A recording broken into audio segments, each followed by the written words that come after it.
Vamos a continuar en esta tarde donde dejamos la semana pasada a Noé. Algunos dicen que ya a ver si es la hora de que Noé salga del arca, pero ya la semana pasada había salido del arca, tras la orden del Señor de que saliese él con su mujer, sus hijos, sus nueras y todos los animales que había dentro del arca. ¿Y qué es la primera cosa que Noé hace cuando sale del arca, hermanos? Eso es lo que vamos a ver en esta tarde. Y nos va a descubrir este corazón adorador de Noé, este corazón agradecido de este hombre, ¿verdad? Este pasaje que vamos a ver en esta tarde es el último párrafo del capítulo 8 del Génesis, los últimos 3 versículos, que quizás sean los más, con un contenido más profundo para nosotros en este día. Dice allí la palabra de Dios, el mensaje, el culto ofrecido en el Nuevo Mundo, el primer culto ofrecido en el Nuevo Mundo, después de que termine el diluvio, ¿verdad? Esto fue lo que hizo Noé. Dice, versículo 20, y edificó Noé un altar a Jehová, y tomó de todo animal limpio y de toda ave limpia, y ofreció holocaustos en el altar.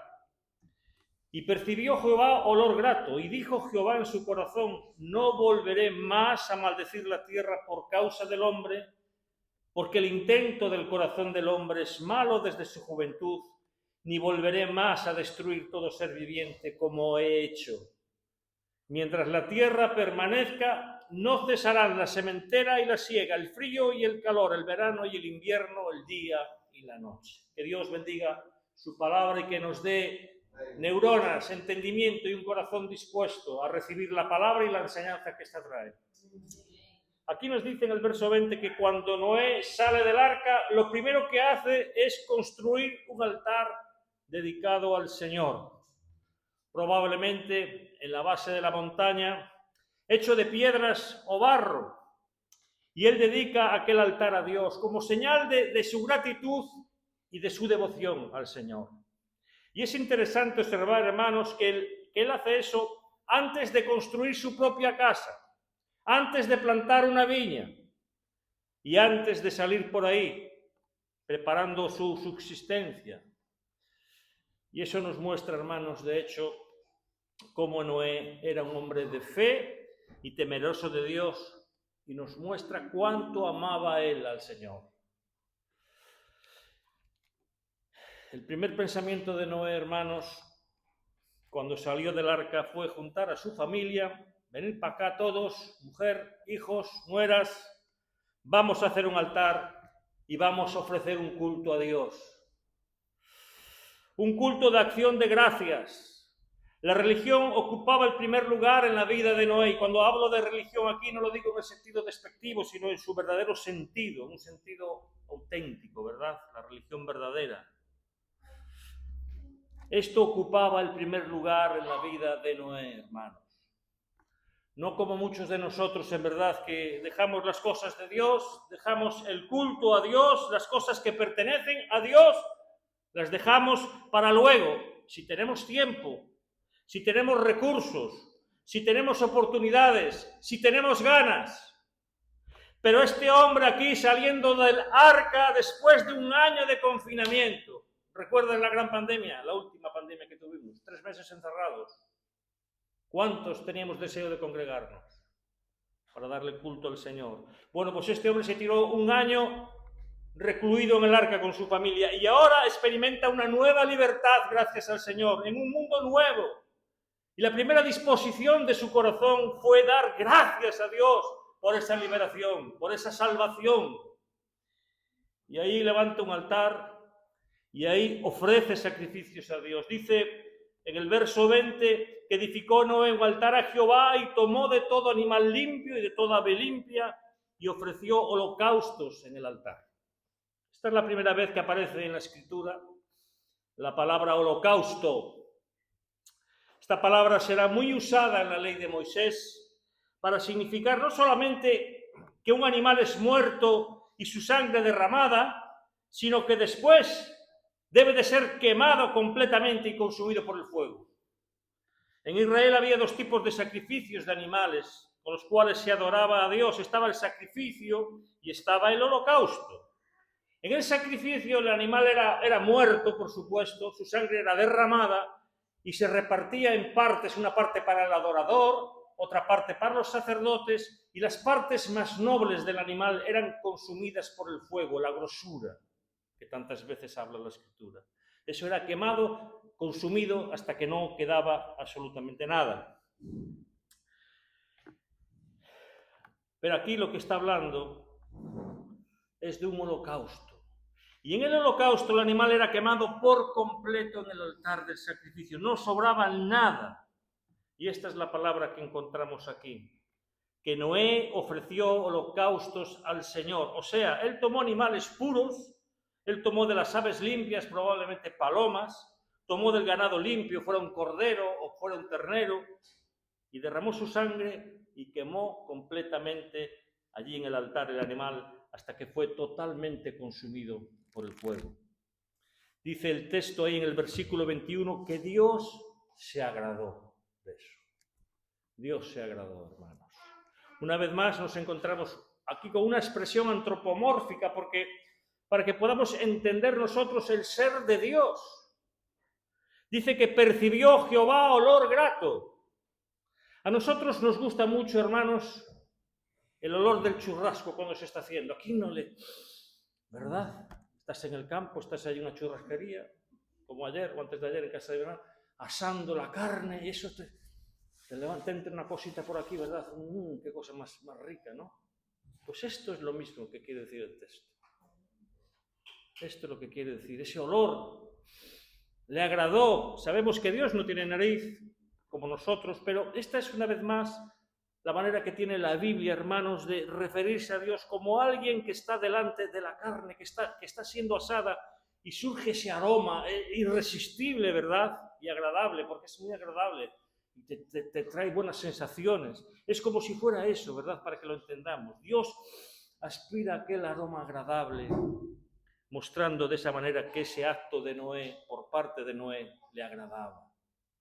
Le agradó eso a Dios. Esto que tenemos aquí en los versículos 21 y 22, hermanos, ocurre, lo que vamos a leer ahora, ocurre dentro del ser divino. Dios no le dijo esto a Noé, esto que vamos a leer en el texto 21 y 22, porque dice, y Jehová dijo en su corazón. Esto ocurre en el ser de Dios.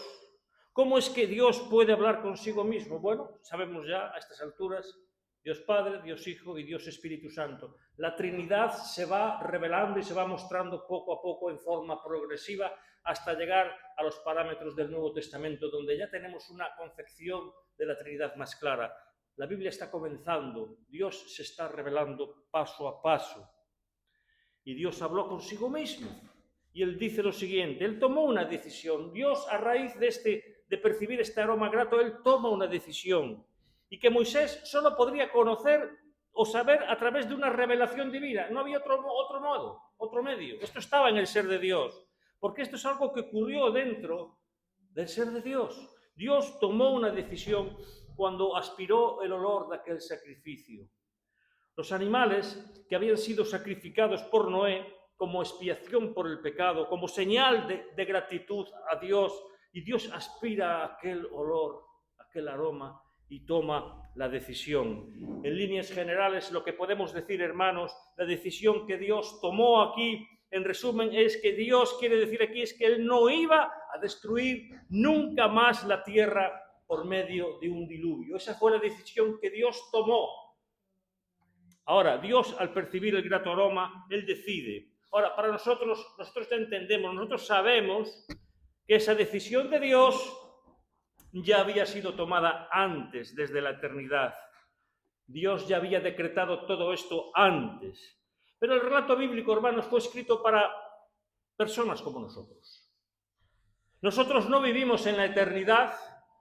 Es por eso que con frecuencia la Biblia habla de Dios como tomando decisiones y actuando como si fuese una cosa que Él acaba de decidir en ese momento. Pero la verdad aquí es para que podamos ver y entender cómo Dios interactúa con nosotros en nuestro tiempo, acompañando nuestras decisiones. Pero la realidad es que todo esto ya formaba parte del plan eterno de Dios. Pero en el registro bíblico fue escrito para otras personas como tú y como yo, sujetas al tiempo y sujetas al espacio. Dios no está sujeto ni al tiempo ni al espacio. Y son cosas que solo entendemos cuando son expresadas de esta manera. Entonces Dios toma una decisión. Y la decisión es esta: yo no voy a hacer más esto que hice. Yo no voy a destruir más el mundo por agua. Y son tres expresiones que quieren decir la misma cosa. La primera de ellas en el verso 21, donde Dios dice: no volveré más a maldecir la tierra por causa del hombre. La maldición aquí es el diluvio, porque en realidad Dios ya había maldecido a la tierra allí en el jardín del Edén, ¿recordáis? Maldita será la tierra por tu causa, Adán, por tu causa. Dios maldijo la tierra allí. Y cuando le dijo esto a Adán, entonces la tierra quedó ya maldecida en ese momento, a producir espinos y abrojos. Eso es todo lo que produce una tierra maldita, ¿verdad? Entonces, cuando él dice que no volverá más a maldecir, es que no va a volver a traer una nueva maldición, no va a traer un nuevo diluvio sobre la tierra. Él dice que no volverá más a traer esa maldición sobre la humanidad, la maldición de un diluvio. En segundo lugar, todavía en el verso 21 dice: ni volveré a destruir a todo ser viviente como he hecho esta vez. Él decide que nunca más va a mandar un diluvio de proporciones universales para extinguir a la raza humana y todos los seres vivos que se encuentren sobre la tierra en ese momento. Y la tercera decisión dice: yo voy a preservar el ritmo normal de la vida mientras la vida dure. Mientras la tierra permanezca.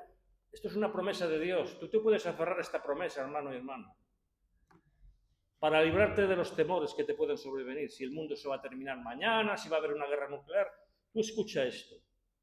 Mientras la tierra permanezca, la siembra y la siega, el frío y el calor, el verano y el invierno, la noche y el día nunca cesarán. Y eso lo dice Dios. Dios decide que el mundo que Él creó con esas leyes naturales que conocemos, con ese ritmo día y noche, un día detrás de otro, que habrá tiempos de sembrar, habrá tiempos de recoger, habrá tiempos de frío, habrá tiempos de calor, habrá veranos y habrá inviernos, sean más cortos o más largos. Y habrá noche y día. O sea, la manera como el mundo funciona, tal como lo conocemos ahora nosotros. Y Dios dice: yo garantizo que todo va a seguir funcionando de la misma manera. Eso es lo que Dios está diciendo aquí. Nos está dando una seguridad, una tranquilidad. Y si nosotros estamos aquí hoy, hermanos y hermanas, es porque esa promesa se está cumpliendo. Se está cumpliendo. Dios mantiene el mundo funcionando. Él sustenta la creación. No solo la creó, sino que la sustenta. Y el mundo sigue funcionando. Es por eso que puedes hacer planes. Tú puedes hacer planes para mañana. Es por eso que tú te puedes preparar cuando se acerca el verano. Y lo mismo cuando va a llegar el invierno. Tú sabes que va a venir el invierno. Tienes que hacer acopio de provisiones, de ropa, de abrigo, de sustento. Y cuando llega el verano lo mismo. Tú puedes hacer previsiones en base a estas leyes que están establecidas por Dios y que no van a cesar nunca hasta que Él ponga el punto y final a este mundo. Por lo tanto, podemos decir, hermanos y hermanas, que existe una regularidad en el universo, que inclusive permite el desarrollo de la ciencia. La ciencia solo puede existir porque existe una regularidad. La ciencia puede estudiar cómo se reproducen los fenómenos una y otra vez.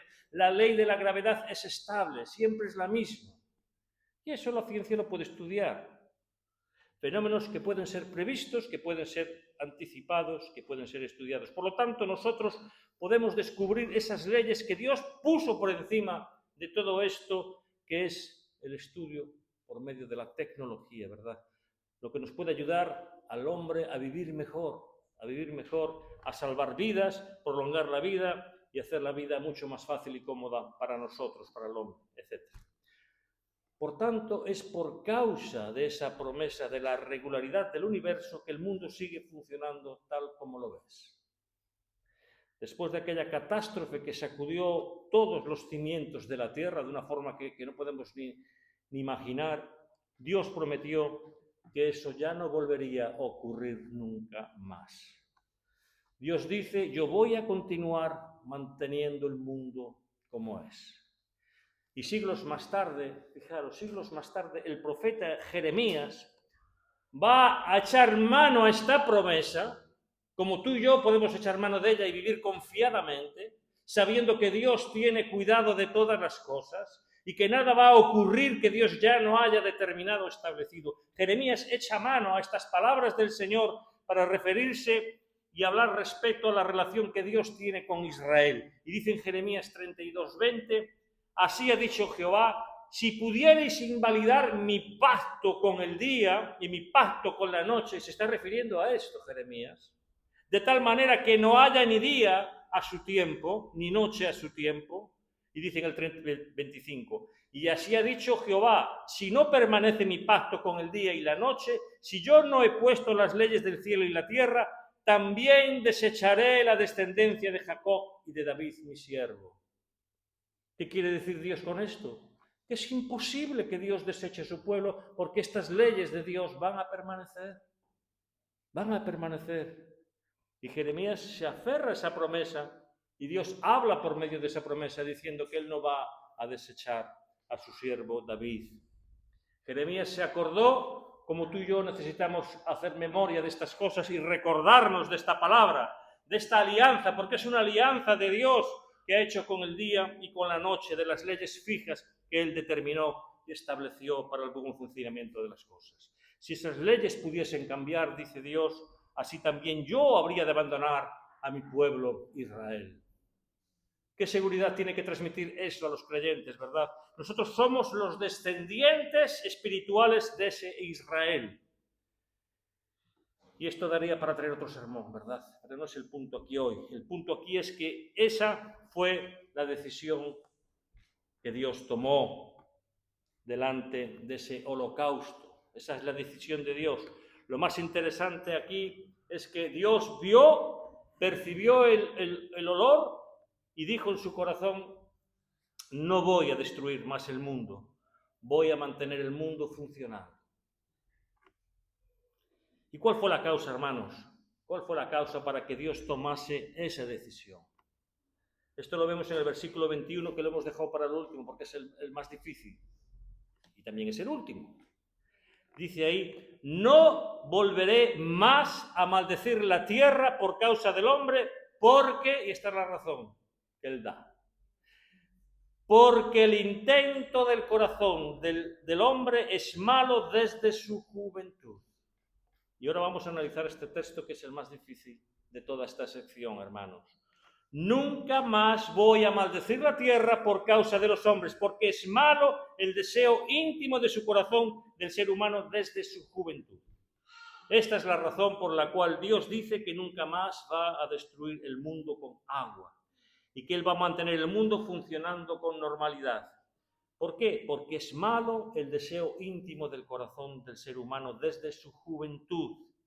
Y esta frase, hermanos, representa un problema, incluso un problema de traducción, porque se puede traducir de dos maneras diferentes. La primera es que esta conjunción que aparece aquí en el hebreo, que es traducida en nuestras Biblias, en unas Biblias es traducida porque, que es la opción de algunas traducciones, entre ellas la Biblia textual, la Biblia latinoamericana. Entonces esto sería traducido como algo así: no voy a destruir más la tierra porque el corazón del hombre es malo. Entonces, si ese es el significado, ¿qué es lo que Dios quiere decir? Dios estaría diciendo algo así: yo no voy a destruir más el mundo como acabo de hacer porque la corrupción del corazón humano es incurable. No adelanto nada con destruir el mundo. Su corazón es incurable. Lo mismo el corazón de Noé. Lo mismo, como vamos a ver más adelante en sermones posteriores. Noé va a plantar una viña y va a terminar borracho. Entonces el corazón del hombre es malo todo el tiempo. Toda intención, dice, del corazón es mala y va a continuar siendo mala. Y eso desde su juventud. Esta palabra juventud puede ser traducida, hermanos, en el hebreo al castellano, puede ser traducida por infancia. Infancia. Desde la infancia, el corazón del hombre es malo, inclinado al mal. Esta es una evaluación realista, hermanos, que Dios hace de la naturaleza humana. Que el corazón del hombre, después de la caída allí en el huerto del Edén, la intención de ese corazón, el designio de él, es continuamente el mal, desde que es niño. Entonces, cuando veas a un bebé, ¡ay, qué bonito! ¡Ay, qué angelito! Espera que crezca. Tú espera que crezca y vas a ver lo que sale de ahí. Ya verás. Podrás ver la verdad de este texto bíblico con el paso del tiempo. Que el deseo del corazón del hombre es malo desde su infancia, dice. Entonces, si esta es la traducción, lo que Dios está diciendo es lo siguiente: yo voy a tener que destruir el mundo cada 10 generaciones. Yo voy a tener que destruirlo, destruir y destruir, porque el corazón del hombre es malo, es incorregible, y los castigos no cambian su corazón, no lo cambian. Cuando veamos a los hijos de Noé, después de pasar por todo esto que pasaron, tú te vas a dar cuenta de que el mal estaba en su corazón. Se van a desviar completamente de Dios. De nuevo, completamente. Ahora, la segunda posibilidad de traducción es que esa conjunción sea traducida por aunque. Aunque. Dice, aunque todo hombre, y leo una versión, es la TLA, la Biblia latinoamericana, aunque todo el hombre y mujer solo están pensando en hacer lo malo desde su niñez, por ninguno de ellos volveré a maldecir ni destruir la tierra como esta vez. Solo la traducción al lenguaje actual trae esta posibilidad, aunque existen versiones en inglés que sí lo hacen. Entonces la traducción sería esta: nunca más voy a maldecir la tierra por causa de las personas, aunque todo hombre y toda mujer estén pensando en hacer lo malo desde su niñez. Por ninguno de ellos volveré a maldecir ni destruir la tierra como hice esta vez. Nunca más destruir el mundo como hice de esta vez, a pesar de que el hombre, incluso en el nuevo mundo, continuará haciendo el mal desde la niñez. Usaré de misericordia y no tendré en cuenta esos pecados. Yo continuaré con mi plan de redención, mantendré la promesa de la venida de un Redentor, el descendiente de la mujer, que finalmente ese es el que vencerá al mal y a la muerte. Y hermanos, en resumen, Dios está diciendo: yo no voy a destruir más el mundo como hice ahora, aunque el corazón del hombre sea malo continuamente. O sea, Dios está diciendo: yo voy a relegar esos pecados, dejarlos ahí en suspenso, dejarlos sin castigo por el momento, y no quiero que se me malentienda aquí mal, ¿verdad? Todo el mundo en aquella época, hermanos, que no creyó en Dios, fueron para el infierno, está claro. Cuando Dios dice que Él no va a tener en cuenta los pecados, quiere decir que Él no va a mandar un juicio ahora, aquí y ahora.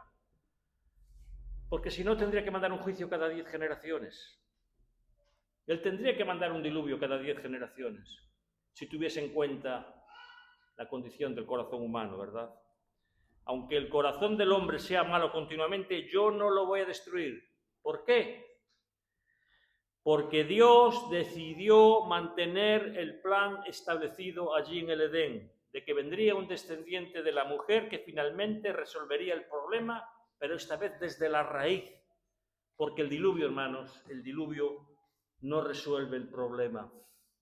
El diluvio no cambia el corazón del hombre. El castigo, el desastre que Dios trajo sobre el hombre no cambió el corazón del hombre.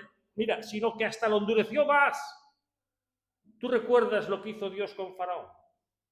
Plaga tras plaga, tras plaga, tras plaga, y cada vez el corazón de Faraón más endurecido, más endurecido. El corazón del hombre se rebela contra Dios. Y cuando Dios corrige al hombre por su pecado, cuando Dios lo corrige con un castigo de su pecado, se endurece más si cabe contra Dios. Solo hay una solución para esto, hermanos, y es vencer el mal desde la raíz.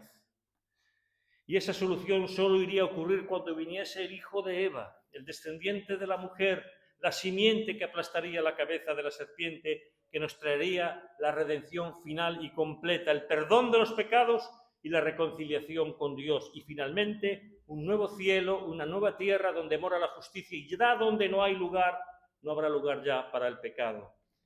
Entonces, con vistas a eso, hermanos, Dios dice: yo no voy a destruir más a la humanidad, aunque el corazón del hombre sea malo continuamente. Me voy a esperar.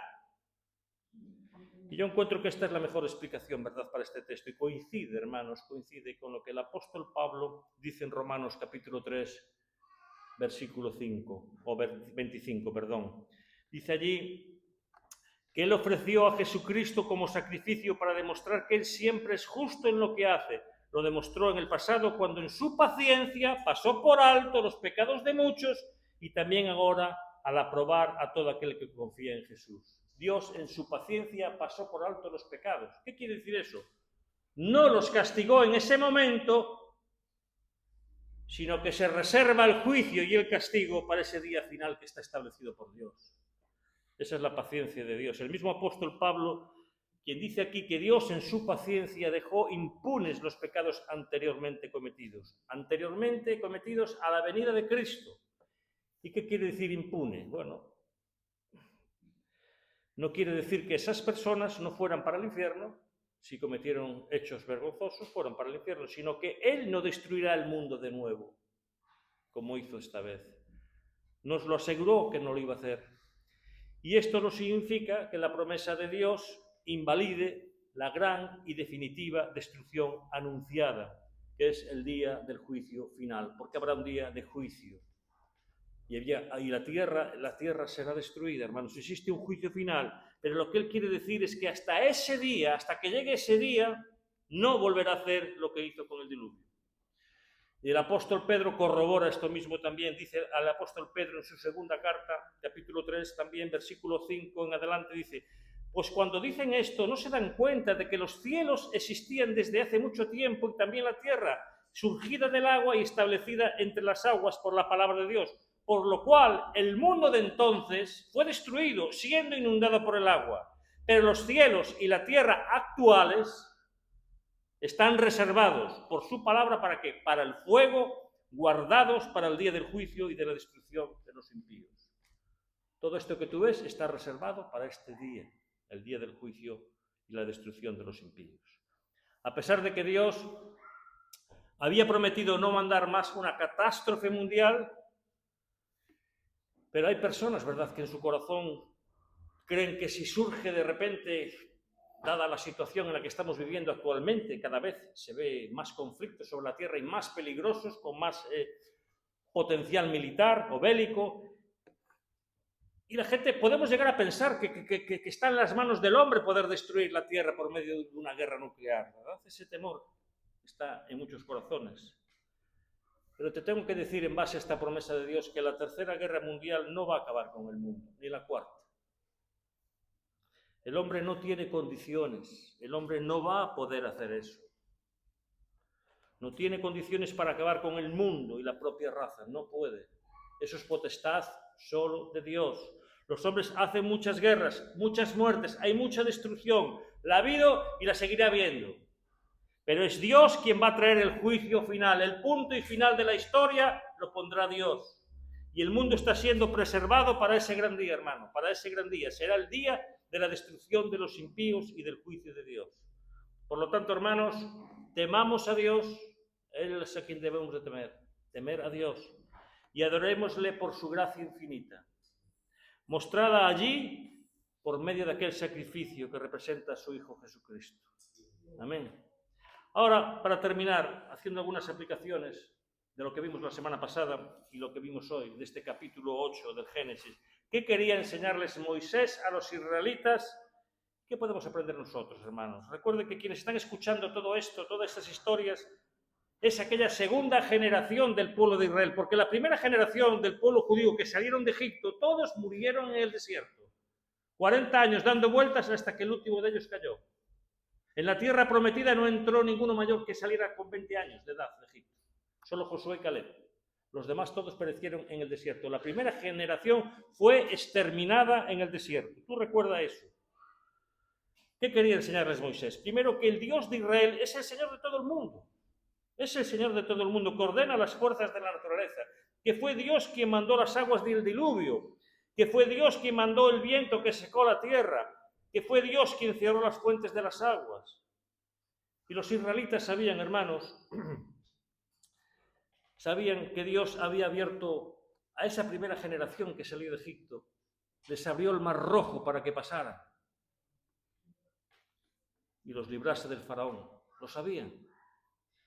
De la misma manera que Dios habría de abrir ahora el río Jordán para que ellos entrasen en la tierra prometida, delante del cual estaban para pasar ya en breve y entrar a esa tierra que fluye leche y miel. Porque Dios es el único Dios verdadero y todos los demás dioses de aquella región y todos los que había en la tierra de Egipto son dioses falsos. Mas nuestro Dios, nuestro Señor, es el Dios, el único Dios verdadero. Y ese es nuestro Dios también, hermanos. Ese es nuestro Dios. Nosotros, la Iglesia que está hoy sobre la tierra, somos los herederos espirituales de Noé. Nosotros somos los herederos espirituales de Israel y de todas las promesas. Por lo tanto, hermano y hermana, confía en Dios en medio de la prueba, en medio del sufrimiento y los desafíos de esta vida. No tengas miedo del futuro, no tengas miedo de la enfermedad, de la pobreza, de la muerte, porque Él es nuestro Dios todopoderoso. Él tiene todos los recursos del mundo para cuidar a su pueblo. Amén. Amén.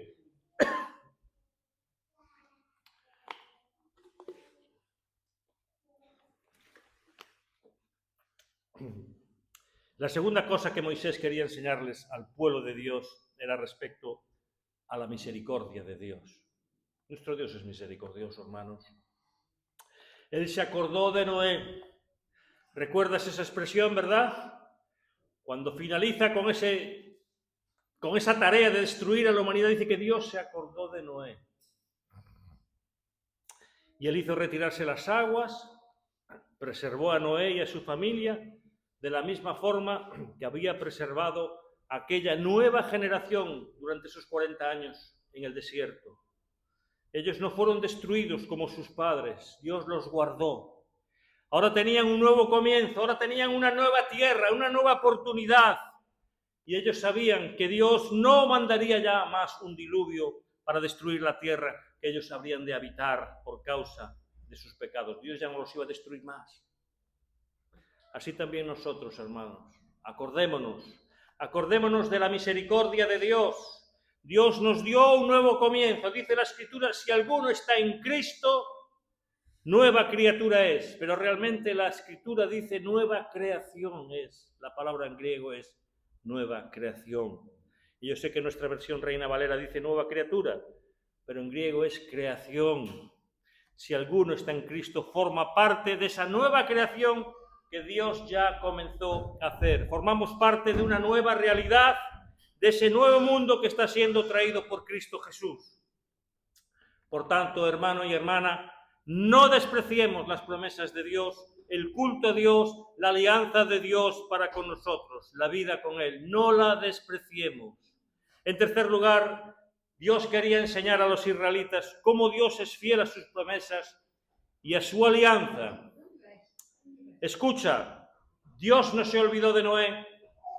Dios se había acordado de los israelitas cuando estaban allí esclavos en Egipto durante 400 años y usa la misma expresión en Éxodo 2, 22, 25, dice, y Dios se acordó de su pueblo que estaba cautivo en Egipto. Es la misma expresión que utiliza con Noé, la había utilizado con su pueblo cautivo en Egipto. Y allí mandó a Moisés a librarlos. Por tanto, Dios habría de acordarse de todas las promesas que le había hecho a Abraham, a Isaac y a Jacob y a toda su descendencia, un pueblo, una tierra y un reino. Ellos podían confiar en estas promesas de Dios, en estas cosas. Los israelitas deberían de tener confianza, coraje al entrar en aquella tierra, como Dios le había prometido, y que tuviesen también la paciencia de Noé, porque ahora la conquista de la tierra, hermanos, habría de llevar mucho tiempo. No fue de la noche a la mañana que conquistaron la tierra. Tuvieron que pelear por ella. De la misma forma, para ti, para mí, hermano y hermana, Dios no se olvida de nosotros. Dios no se olvida de ninguno de nosotros. A veces parece como si se hubiese olvidado. ¿Qué me está pasando? ¿Dónde estás, Señor? Que no entiendo lo que me ocurre. ¿Dónde estás, Señor? ¿Verdad que a veces pensamos así? La salida del arca tarda mucho, 1 año esperando. A veces pensamos así, hermanos. Quita la cubierta del arca y mira, a ver, que quiero ya salir.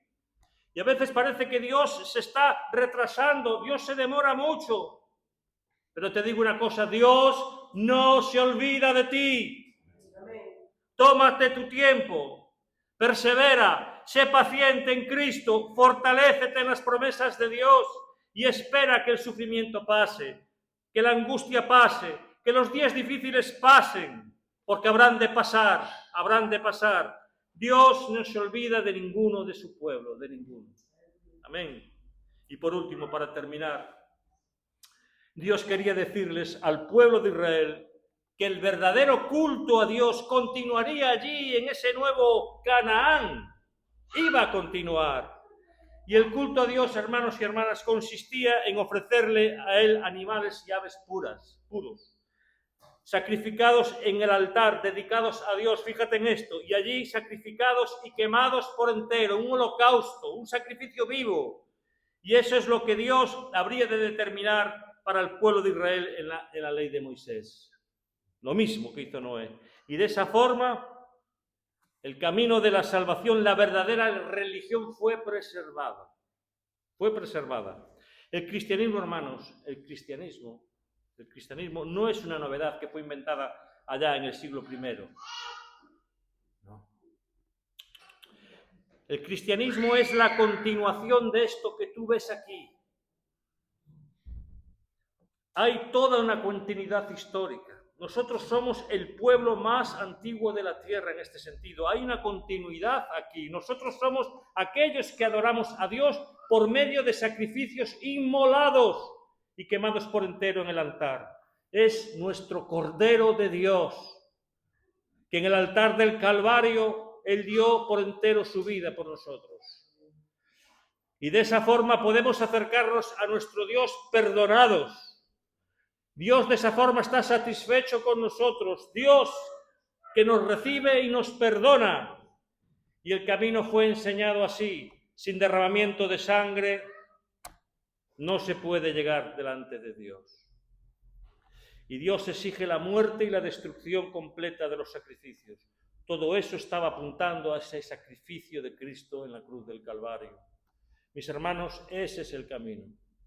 Ese es el camino por el cual nosotros nos acercamos también a Dios. Como ya dije, el cristianismo histórico no es una nueva religión, sino que somos los herederos de la promesa hecha a los setitas, de cuyo remanente Noé enseñó a sus hijos, y a su vez enseñó a los hijos de sus hijos y a la nación de Israel, que a través de los escritos llegó a nosotros en el Nuevo Testamento.